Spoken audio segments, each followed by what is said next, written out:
नमो नमः विद्यार्थियों, संस्कृत विषय की कक्षा 7 में TSN ऑनलाइन क्लास पर आप सभी का स्वागत है। विद्यार्थियों, प्रीवियस वीडियो में हमने रुचिरा द्वितीय भाग है जो आप लोगों की संस्कृत विषय की पाठ्य पुस्तक है बच्चों, उसका चैप्टर 11 समवायो ही दुर्जय यानी कि एकता अजय होती है, इस शीर्षक से जो कहानी थी बच्चों वो पढ़ी। और आज की कक्षा में हम चैप्टर 12 विद्याधनम इस शीर्षक से जो पाठ है बच्चों उसका अध्ययन करेंगे।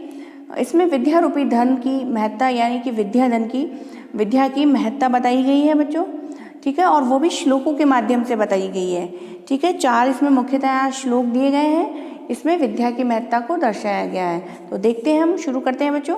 द्वादश है पाठ है 12वां पाठ विद्याधनम, विद्या रूपी धन, ठीक है। तो सबसे पहला श्लोक है बच्चों, न चौरहार्यम न च राजहार्यम न भ्रातृभाज्यम न च भारकारी व्यय कृते वर्धत एव नित्यम विद्याधनम सर्वधन प्रधानम। यानी कि ये जो विद्या रूपी धन है वो सभी धनों में, अंतिम पंक्ति में दिया गया है बच्चों, चौथी पंक्ति में विद्याधनम सर्वधन प्रधानम, विद्या रूपी धन है वो सभी धनों में प्रधान है, मुख्य है। यानी कि जो बच्चों ये विद्या रूपी धन है वो न चौरहार्यम, न ही ये चोरों के द्वारा चुराने योग्य है, यानी कि चोर विद्या रूपी धन को नहीं चुरा सकते हैं। न च राजहार्यम, और न ही ये राजा के द्वारा छीनने योग्य है। न भ्रातृभाज्यम, न ही विद्या का बंटवारा भाइयों के बीच में हो सकता है। और न च भारकारी, और न ही ये भार को बढ़ाने वाला है। व्यय कृते वर्धत, और जब हम इसको व्यय करते हैं, खर्च करते हैं तो क्या होता है, ये वर्धत बढ़ता है। यानी कि यदि आपको किसी चीज़ का ज्ञान है और यदि आप वो 10 व्यक्तियों में उस नॉलेज को पहुंचाते हैं तो वो विद्या 10 लोगों को उस चीज़ का नॉलेज हो गया, तो उसका ज्ञान व्यय करने पे यानी कि खर्च करने पर विद्या बढ़ रही है, ठीक है ना। एवं नित्यम, नित्य ये विद्या बढ़ती है खर्च करने पर। और विद्याधनम, ये विद्या रूपी धन जो है वो सभी धनों में क्या है, मुख्य है, ठीक है ना। नेक्स्ट नंबर 2, सेकेंड नंबर का श्लोक है बच्चों, विद्या नाम नरस्य रूपम अधिकम प्रच्छन्न गुप्तम धनम विद्या भोग करी यश सुख करी विद्या गुरुणाम गुरु विद्या बंधुजनो विदेश गमने विद्या परा देवता विद्या राजसु पूजते न ही धनम विद्या विहीन पशु। यहाँ इस श्लोक में बच्चों विद्या विहीन व्यक्ति को पशु तुल्य बताया गया है, ठीक है ना। तो यानी कि जिस व्यक्ति के पास विद्या नहीं है वो किसके समान है, पशु के समान है, ठीक है। तो देखते हैं सेकंड नंबर वाले श्लोक में पहली पंक्ति है, विद्या नाम नरस्य रूपम अधिकम प्रच्छन्न गुप्तम धनम।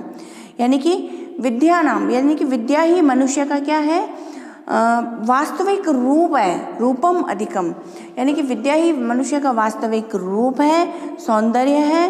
और यह कैसा है, प्रच्छन्न गुप्तम धनम, छुपे हुए गुप्त धन के समान है, दिखाई नहीं देती है, छुपे हुए गुप्त धन के समान है विद्या। विद्या भोग करी, यानी कि विद्या भोगों को उपलब्ध कराने वाली है। यश सुख करी, यश और सुख प्रदान करने वाली है। और विद्या कैसी है, गुरुणाम गुरु, गुरुओं की भी वो क्या है, गुरु है। तीसरी पंक्ति है, विद्या बंधुजनों विदेश गमने, यानी कि विद्या विदेश गमन के समय, विदेश जाने के समय में बंधुजन के समान है, मित्र के समान है। और विद्या परा देवता, और विद्या सबसे श्रेष्ठ क्या है, देवता तुल्य है। विद्या राजसु पूज्यते, और विद्या है वो राजाओं के द्वारा भी क्या होता है, विद्या पूजी जाती है। न ही धनम, धन नहीं पूजा जाता, यानी कि जो राजा है वो भी विद्या का ही पूजन करते हैं, विद्या को ही पूजते हैं, धन को नहीं पूजते हैं। और विद्या विहीन पशु, और विद्या विहीन व्यक्ति किस समान है, पशु के समान है। तीसरे नंबर का श्लोक देखते हैं बच्चों।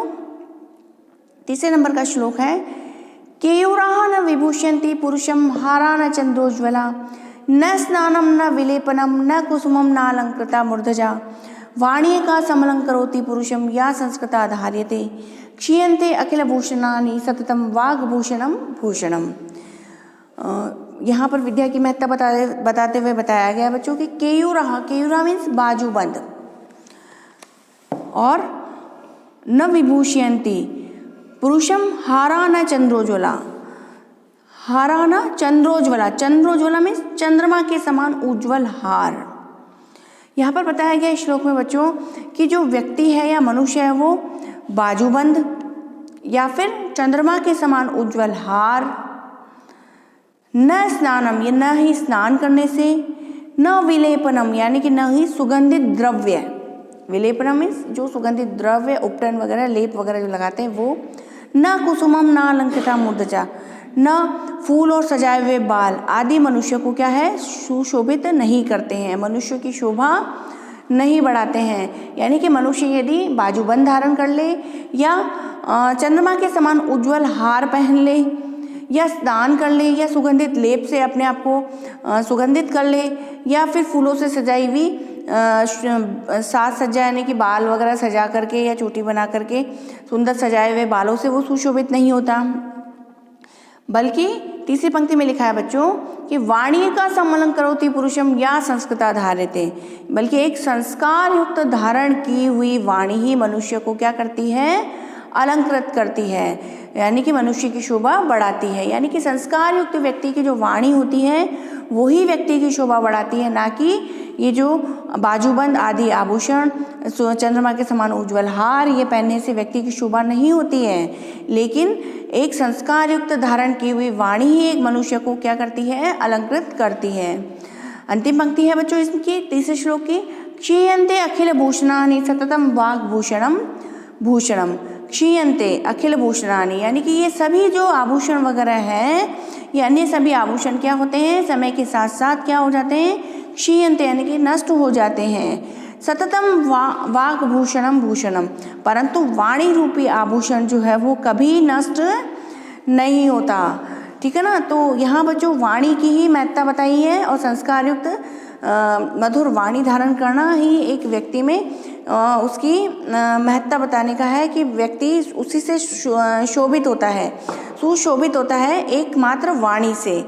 ठीक है, अंतिम श्लोक है बच्चों नंबर 4 वाला श्लोक, विद्या नाम नरस्य कीर्तिरतुला भाग्यक्षये च आश्रये धेनु काम दुघा रतिश्च विरहे नेत्रम तृतीयम च सा सत्कारायतनम कुलस्य महिमा रत्नैर्विना भूषणम तस्मादन्य उपेक्ष्य सर्व विषयम विद्या अधिकारम कुरु। इस श्लोक में बच्चों सभी विषयों को त्याग करके हमें विद्या पर एकमात्र विद्या पर अधिकार करना चाहिए, इसके बारे में बताया गया है। और पहले 4th श्लोक की पहली पंक्ति है, इसका अर्थ देख लेते हैं, विद्या नाम नरस्य कीर्तिरतुला भाग्य क्षय च आश्रय, यानी कि भाग्य क्षय, जब भाग्य का क्षय हो जाता है, भाग्य हमारा समय अगर विपरीत चल रहा हो उस समय क्या है विद्या ही एकमात्र व्यक्ति को आगे बढ़ाने वाली होती है। तो इसका अर्थ हुआ, अर्थात साधारण भाषा में बोले बच्चों कि विद्या मनुष्य की क्या है नरस्य यानी मनुष्य की, विद्या मनुष्य की कीर्तिर अतुला, ये अतुला मीन्स अनुपम अतुलनीय अपार की क्या है कीर्ति है प्रसिद्धि है। ठीक है ना, विद्या मनुष्य की अनुपम या अपार कीर्ति या क्या है प्रसिद्धि है। और भाग्य क्षय चाश्रय यानी कि बुरे समय में वो क्या है विद्या व्यक्ति का सहारा है। सेकंड पंक्ति है, धेनु काम दुखा रतिश्च विरहे नेत्रम तृतीयम चैसा, विद्या क्या है सभी इच्छाओं को पूरा करने वाली, जिस प्रकार से कामधेनु गाय है जो कि सभी इच्छाओं को पूरा करती है, उसी प्रकार विद्या भी कामधेनु गाय के तुल्य है, कामधेनु गाय के समान है, कामधेनु के समान है विद्या। और क्या है रतिश्च विरहे नेत्रम तृतीयम चैसा, और वियोग में, विरहे मीन्स वियोग में प्रेम के समान है, और यह मनुष्य का क्या है तीसरा नेत्र सदृश है। तीसरी पंक्ति है, सत्कारायतनम कुलस्य महिमा रत्नैर्विना भूषणम, विद्या क्या है सत्कारायतनम कुलस्य, कुलस्य यानी परिवार का क्या है कुल की क्या है महिमा है, और क्या है विद्या सम्मान का केंद्र है, और परिवार की क्या है कुल की महिमा है। और रत्नैर्विना भूषणम, बिना रत्नों के भी क्या है आभूषण तुल्य है विद्या। अंतिम पंक्ति है, तस्माद अन्य उपेक्ष्य सर्व विषयम विद्या अधिकारम कुरु, और इसीलिए अन्याद विषयाद, अन्याद उपेक्ष यानी कि इसलिए अन्य सभी विषयों की उपेक्ष यानी कि उपेक्षा करके अन्य सभी विषयों को छोड़ करके विद्या पर अधिकार कीजिए, अर्थात ज्ञानार्जन कीजिए, ज्ञान अर्जित कीजिए। ठीक है ना बच्चों, तो आज की कक्षा में बच्चों हम विद्या की महत्ता को हमने देखा कि विद्या किस प्रकार से सभी धनों में प्रधान है और विद्या के बिना व्यक्ति पशु तुल्य है बच्चों। ठीक है, और साथ ही में हमने देखा कि हमें सभी विषयों को छोड़ करके हमको विद्या पर अधिकार करना चाहिए और ज्ञानार्जन पर ध्यान देना चाहिए। तो आज की कक्षा में बच्चों इतना ही। अगली कक्षा में हम फिर मिलते हैं बच्चों, तब तक के लिए शुभम मंगलम।